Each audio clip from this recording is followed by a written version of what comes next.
What's going on, everyone? I was invited to a Spellslingers tournament, played against some of the top players in the game, and I registered only meme decks. Let's talk about it. What up, what up, what up? Welcome back to my channel. I'm Ruxora, and here we do all things Magic and Magic Spellslingers. I'm very excited today to kind of talk about my experience in the No Meta What tournament. Um, I had already planned on, joining a tournament, and it was just a very funny story how it happened. This kind of took place over Thanksgiving. The tournament's already over. There's a winner. We'll talk about that. But yeah, I didn't expect to be able to compete in this actually because this took place over Thanksgiving, and I was planning on going home. And I didn't really feel like playing on mobile and all of that stuff. So it worked out in the end since I had contracted COVID. I won't say worked out. I unfortunately contracted COVID um, and was symptomatic and all that for quite a while. Still kind of have a little bit of a frog in my throat, so pardon me for that. But yeah, so then while I was kind of like in the process of recovery, Buxfoo sought me out, sent me a message. They were the organizer of the event, and offered me an invite, along with a bunch of other content creators to compete in this tournament, which was also populated by many of the top players in the game. You'll recognize some of these names. BossMTG, who won the last one. Tom Ross is in this event as well. Trozga, who we've talked about, and a bunch of other pros, or sorry, top players and creators. So yeah, I had been planning on doing this already, and just for content reasons and all that stuff. So it was very interesting. So we're gonna go ahead and discuss a couple of different things here. Number one, just the structure and of how the format or the point of the timing of it, right? So and also the structure as well as my individual deck choices, my journey throughout the tournament, and then we'll discuss also the top four deck lists and kind of see about that because also the timing of everything was really interesting. Excuse me. So first of all, yeah. So this was a bracket from the start. So everything kind of got put in other places. I'm wondering if I'm even on here anymore. Oh yes, here I am. Somewhere down here. There I am. Right, and so you have to. It was a double elimination, right? So everyone started off in a bracket, and then there was the losers bracket as well. Oh, there I am. There I am. Right. And so if you lost in the losers bracket, right, you are out. The prize for this event was obviously fairly small, but that's all right. But there was actually a certain amount of support from Wizards of the Coast.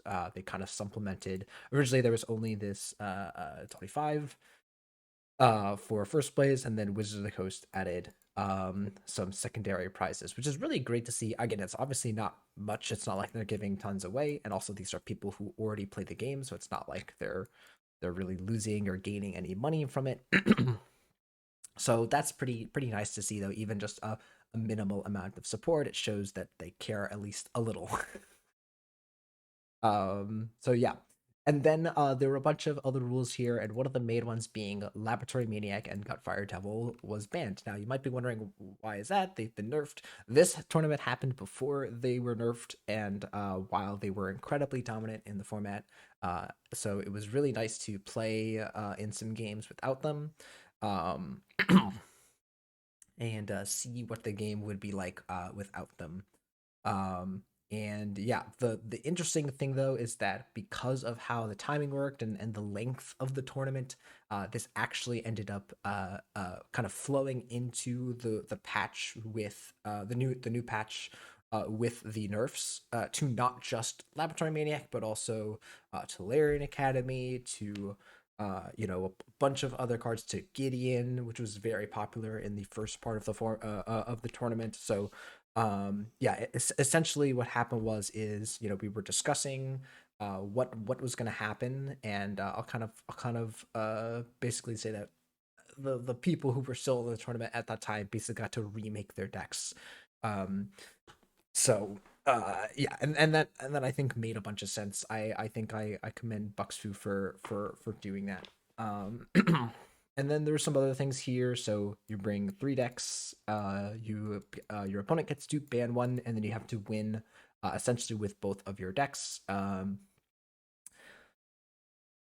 then yeah, and then you just got a couple of days to play out the games. Most people just did them in one sitting, and just I did some stream both my games. I did some streaming for that, so people could come and watch. Yeah, so that was the structure. Before we go any further and talk about kind of who's here and what it was like, just want to give a thanks to Buxfoo for inviting me, as well as all of the people who played in the events. It was very, very fun to get to interact with people, kind of get put in the kind of vicinity, even just to be in the same chats as some of these people is very cool to see. It's a close knit community, and it's just uh, it was a good times all around.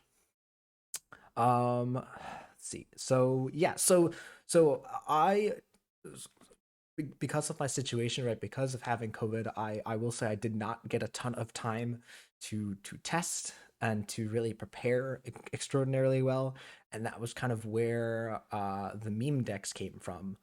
In addition to Buxfoo trying to imbue some funness into the game, into the tournament, by asking some people to bring some spice. So I had 2 options, right? I could kind of be the boring try hard and do a bunch of testing and try and have and try and spike, or I could try and have some fun, uh, see and experiment and really kind of see if I can take the format to its full extent. So right, so I'll kind of go over my decks here and my kind of process, but I will say again that I did feel slightly unprepared, again, just because I was not feeling very well, and it was also a little bit last notice. But again, I'm not trying to make excuses, just trying to give context for uh, my tournament experience. So these were the 3 decks that I ran.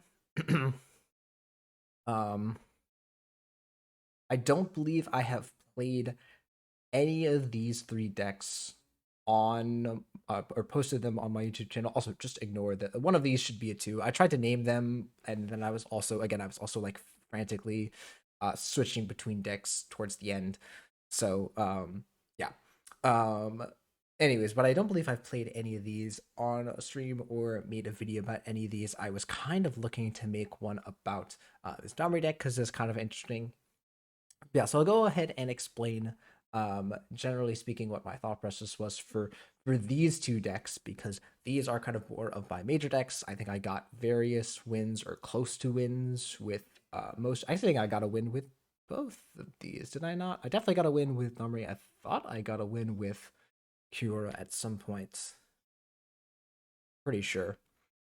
Um, but anyways, yeah. So this is a interesting dragons Domri deck. So you are trying to ramp up as fast as possible using Gaia's Cradle, and then just start casting gigantic dragons. There's 2 Shivan dragons, and then you also have a draconic draconic, excuse me, transformations. So if you can land your creatures, keep them alive, trigger your Gaia's Cradle, and get up to 9 mana, you all of a sudden have just a giant draconic transformation to just get a giant board of dragons and just instantly win from there. So that was actually a pretty impressive deck. This deck did end up taking a win, I believe, just through slamming Shivan Dragon and attacking with it. So that was pretty fun. This is a Kiora Omnath combo deck, or OTK deck, if you want to call it, that used Invisibility Cloak in tandem with a bunch of mana generators. So Omnath received Ward in a patch at one point, a balance patch, and that made it so that you could play Omnath. and then the next turn you could play Birds of Paradise, Sylvan Shrine, and then all of a sudden Omnath's power was gigantic. Then you use Invisibility Cloak, give it sneak, and one shot your opponent. So this was a super interesting list that I started playing around with. It did pretty well in some of the games that I played initially with it, and in preparation, I was also put in touch with the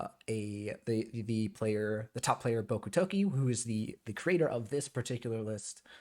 We were able to kind of discuss some things. Very nice person, very welcoming to the conversation, and was mentioning that there was also a Nissa version of the list. And so that's where the third list came in mind, where I thought it'd be really interesting, again, just to play three of these very unconventional decks and see if we could get some wins with them.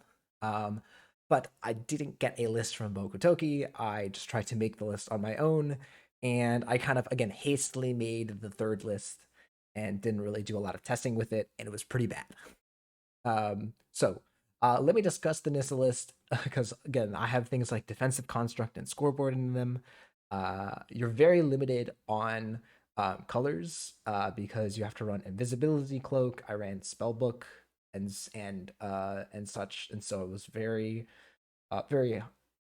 taxed on the cards that I could run. And so one of the things that I was realizing with the Cure list was that it's fairly weak to Teferi because of Immolating Glare, where if and also just counter spells like Absorb and Negate. So I was trying to figure out a way for the Omnath decks to kind of get some sort of advantage because hey, I just can't beat Teferi, right? I gotta have a way to beat Teferi. Now, some of you, if you're smart, will immediately see the hole in my logic here in a moment, but I will explain. So my thought process was, oh well, what if I just put two different combo decks in, right? I kind of mush them together, right? Because one of the things is that another really great thing you can do is hasten Strahd, right? So you can ramp up to Strahd really fast using the Birds of Paradise and the rampant growth stuff in Nissa that you would also run for Omnath, right? That you want to enable Omnath with, and then afterwards just play Strahd. So my thought process was, hey, we can, go for the Omnath combo. My opponent has Immolating Glare. As a backup, we can have the Strahd combo. Um, and so that was why I ended up putting Strahd and Hasten in the deck. And again, that kind of heavily limited my ability to run in good cards of other colors in my version of the Nissa list. So yeah. Now here's the kicker, right? Again, here's the false of my logic here is that in this tournament, you're allowed to ban a deck. So I can just ban Teferi. So that was kind of again a lapse of judgment that I didn't see going into the tournament. And yeah, so in retrospect, I think my Nissa list was absolutely my worst list and should have absolutely been something else, probably something more conventional. And not even like fully meme, like maybe even just something like Drizzt, which I really enjoy, or Ashiok, which is a little bit more on the fringe. So yeah, that was already a pretty big lapse. I don't think I won a single game. I didn't even think I came close to winning a single game with the Nissa. And of both the problems with the Omnath lists is that they're very draw dependent.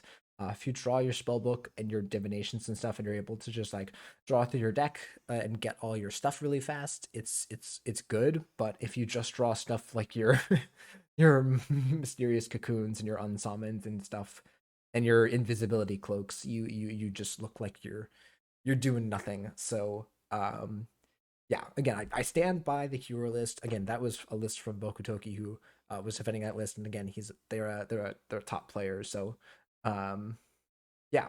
So my first match was against Null, as I think it shows in here. And again, I think I did end up taking a game off of Null with the Domri deck just by slamming down a giant um, Shivan Dragon. So that was at least pretty cool for me to see, like, hey, like, you know, I can take a game off of a top player. Like, I felt like, I didn't win the match, but that was still a highlight for me. Um, And yeah, and then I ended up losing. I think it was to Blade of Steel or Boss of Blades. Um, so yep, that happened. So after that, I was out of the tournament, but I was still obviously keeping my tabs on the people continuing onward and playing. And then, of course, again, I guess I could kind of showcase. Honestly, I don't even need to because it's not even worth it at this point. I could show some of. I could try and find some of the lists from that were proceeding on towards the top four, but the top four ended up being again after the patch, so it's not even meta relevant at this point. So yeah. That being said, I'm going to showcase the top four decks. So we had these guys here. Um, Yeah. Sorry. I one last thing that I wanted to say, right? Like again, obviously I was asked by Buxfoo to bring the spice. Again, I was going into this tournament as a content creator, not really as a top player. So again, I didn't really feel like I needed to take this tournament too seriously. Again, obviously I could have. I had fun. I'm interested in looking at these top lists and discussing them. But again, I'm not really like, and again, it was, not this super high stakes thing. Again, as people, though, as I've said this many times, I'm not even really trying to grind into Mythic anymore. I'm just trying to have a good time. I had a good time. So, again, if people are disappointed in my performance, you're not alone. Again, I wish I did a little bit more. But again, given the circumstances, I feel like uh, it was the best that I could do. All right. Anyways, enough of that. Let's talk about some of these top four lists. So I don't know if these are in any particular order. Um, I guess here, let me go to the standings, right? The standings will give me. No? That's confusing because Trasco was in the top four. I don't know what. I don't know how the final standings work. Anyways, let's just talk about each person individually here. So we've got Robbie, and again, keep in mind that these are after the adjustments. So we have a Vraska, Teferi, and Rawl. And it looks like a pretty standard Vraska list, running Dodge Death, which is interesting. But otherwise looks pretty standard. The Steed, the Goo, yeah. All these seem like pretty standard. Again, the Krav, as we've seen before. Yeah, so just pretty standard, but the only additions being the Dodge Death. Uh, Tasty Morsel was nerfed, but I guess it's still pretty decent in the list. I don't know. Maybe you could run something else. I'm surprised nothing like Birds of Paradise is in a list like this. Because it's just like something to accelerate you into like a Grotesque or a Krav early. Anyways, and also sorry, still running the old graveyard. I wonder if there's ever going to be a land that Roskit can use more effectively. Again, old graveyard is fine, but it's not really quintessential to Vraska's deck. You could run a whole bunch of different lands, and none of them would really be as relevant. I guess the green one that draws a creature, right? That might be another option. Almost would rather that, yeah. Anyways, and then we've got Teferi. Looks like a fairly standard Teferi list. Interesting to see Geist of Saint Traft and Restoration Angel. Ooh, and Archangel. So like actually you could have an Archangel and then you could later on like Resto Angel it. That's kind of cool. And 2 copies of Frost Titan. Okay, this is really spicy. Okay, so like here's the thing, is like here's a great way, and again, this comes to my lack of preparation. This is a great way to introduce spice. You have Teferi, a Teferi list that is still running the standard things, but then you've got like Sylvia Brightspear, Frost Titan, and Resto Angel. Like that's pretty cool. I think that's pretty spicy. And then we've got Rawl here. This is, I think, looks really interesting, but is actually more of a standard Rawl build at this point. I'm not sure about the wording flame, but that seems fine. We've got the Bombastic Boost, Thing in the Ice, Electromage, and then Untamed Rage, which is the trap that gives like +2/+0 at trample, and then Heat Shimmer. So it's a very aggressive, aggressively slanted version of Rawl. It's just trying to play Magma Opuses and Heat Shimmer them and go off. So very interesting kind of way that the raw lists have evolved over time. kind of different versions existing at one point.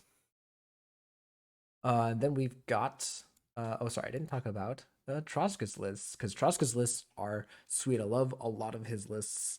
Um, and we've already featured this one, which is the Sura OTK deck. I think it is we're card for card the exact list that we played, right? Yeah, literally the same exact list that we played. So really really impressive deck. I think the Spellslingers guild has put Sarah at tier 1 because of this deck, or S tier, whatever, however they're doing it. And then we have another raw list. This one is again a bit different. Still trying to kind of do the magma opus things, but using chaos lightnings and snapcaster mages and things to kind of give you some value in the late game. Young Pyromancer is a really good card in these lists as well. Yeah, and then still running one Invisibility Cloak. Invisibility Cloak was nerfed to 4 mana as opposed to 3 mana, so it's a bit worse. 4 mana is quite a lot for that kind of effect. But when you have a gigantic magma opus, it's probably still worth it. So yeah, and then running the Strahd OTK in Nissa. And here, I don't believe they are using. Wow, they're not even using any kind of trap disruption. They're using the Vine Snare Hunter. And again, I think here Truska noting like, hey, if there's a Jace, or sorry, if there's a Jace or a Teferi deck, I can just ban it and use the Strahd deck to OTK them. Interesting additions here in Spear Crown Stag, just a good removal card. I think we still ran Tarmogoyf in my version of the Strahd combo. But otherwise, nothing too crazy. 2 copies of Centaur Sage, I think, is standard. So yeah, very like taking 2 Strahd decks, 2 OTK decks to a tournament is really interesting to see. And again, I've been wary about the Strahd, combos and whatever for a while. I'll be interested to see if they become more and more prevalent, and what if or when Wizards of the Coast decide to take some action on lessening the power or the prevalence of Strahd combos. We'll talk about BossMTG last for various reasons. Sorry, for obvious reasons. And we've got Beyond Bounds here, playing Vraska, Domri, and Ajani, which is interesting. Ajani list looks pretty standard, nothing too crazy. Danish Capuchin is a card that I think I was kind of curious why it wasn't seeing play in Ajani lists, at least from the ones that I've seen.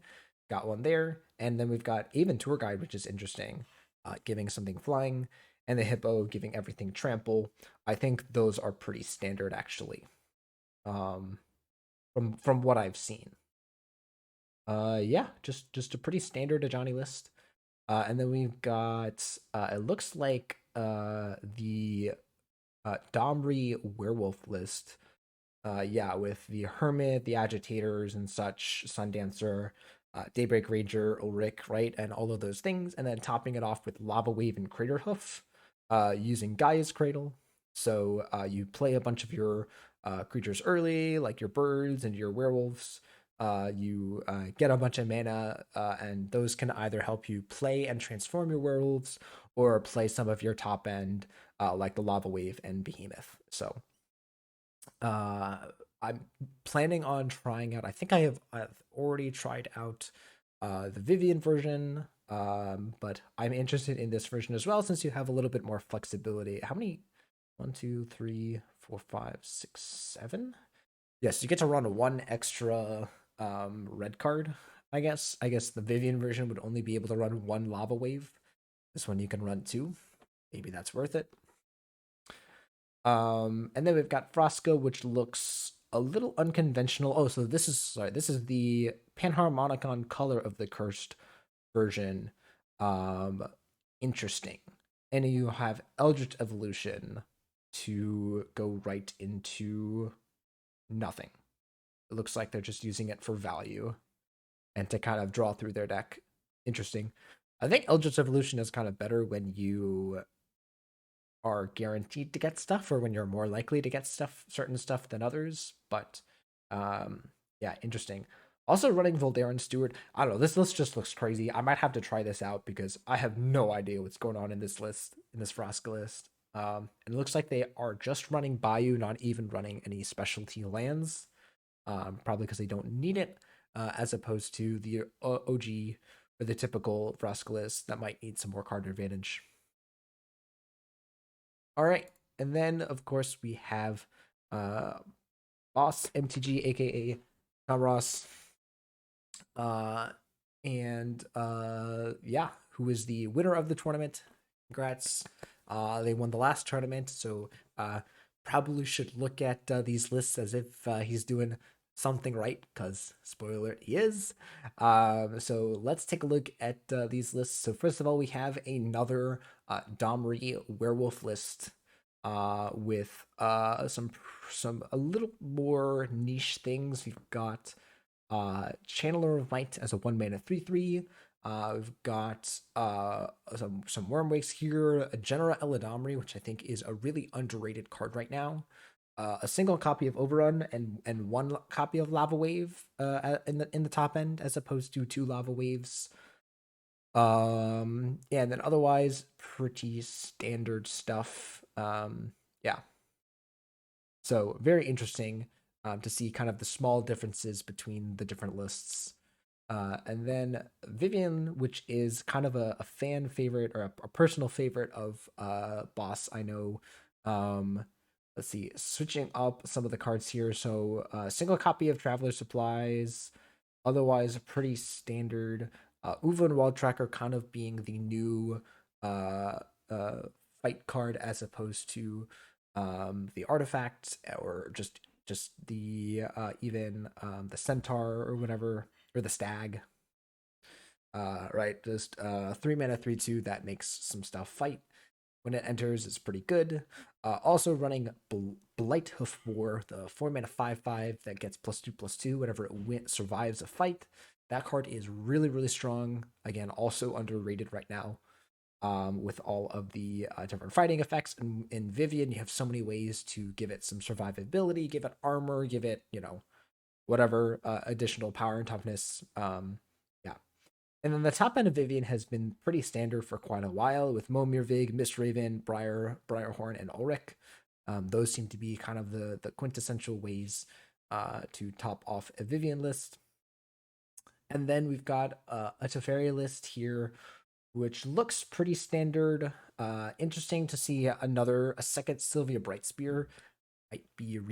Might be a sign that people should be including those as well. But yeah, running Vindictive Shot now, as I suspected, running It's Alive, as I suspected, so that Teferi's Acolyte and Hatchet Plan can give you that extra value.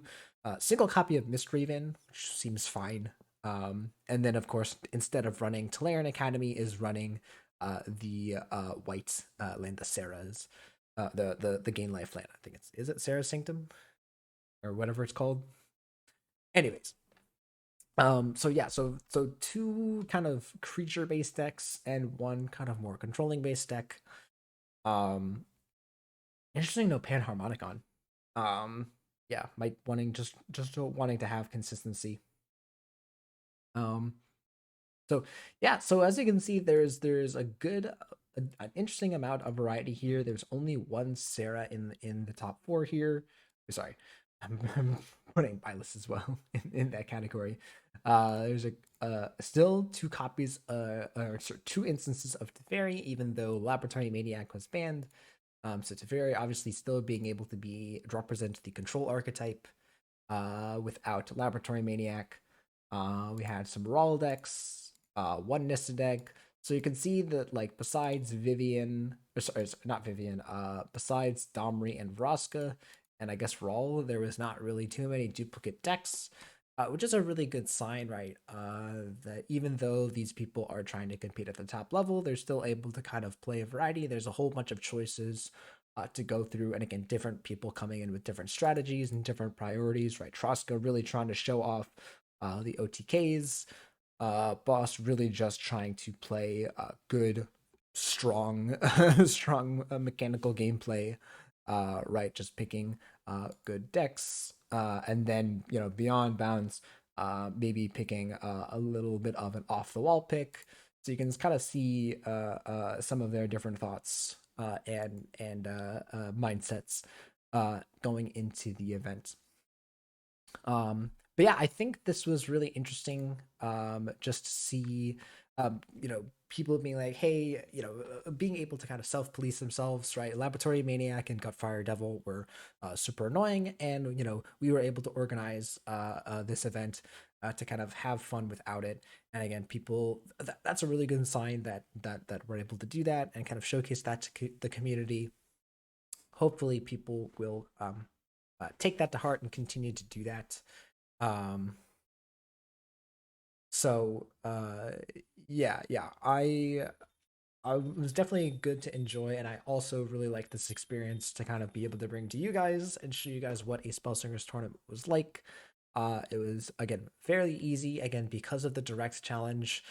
Just putting in a code, sending that code to your opponent, and boom, you're in a match together. So all in all, it was fairly seamless. The only thing that was really a struggle was the bannings of decks and making 3 lists and having to figure that stuff out.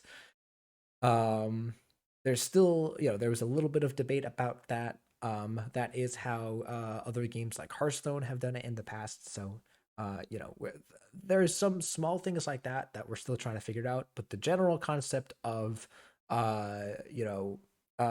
bringing a deck and using the direct challenge system and being able to play a full tournament has been fairly seamless. Again, I can't guarantee that this is exactly how the format or of tournaments is going to be going forward or for the future, but I can say that again, I would encourage you all. There are a couple other tournaments going on. There was the was it there are the Spellslingers lists themselves. There are the um various Spellslingers tournaments that people run that are advertised on Discord and other social media and otherwise. So I would encourage y'all to, if you're interested, take a look at those and just go ahead and compete. Most of the entry costs or requirements are fairly low, so just go have fun and see what you can do. All right, guys, I hope you guys enjoyed this video. Again, I was really excited to showcase this. The really only reason I competed in this tournament was to make content for you guys. I don't need to prove myself to anyone. Just doing it for the fun. So hope y'all guys enjoyed and found some value in it. If you did, remember, leave a like, comment, subscribe. All of that stuff really helps me out. And if you want to watch me live, I stream on twitch.tv/Rexora098 every Tuesdays and Thursdays starting around 8 p.m. Eastern time. And yeah, it's been so much fun, and I'm so excited to do some more Spellslingers gameplay. All right, guys, thanks for watching, and I will see you guys for the next video.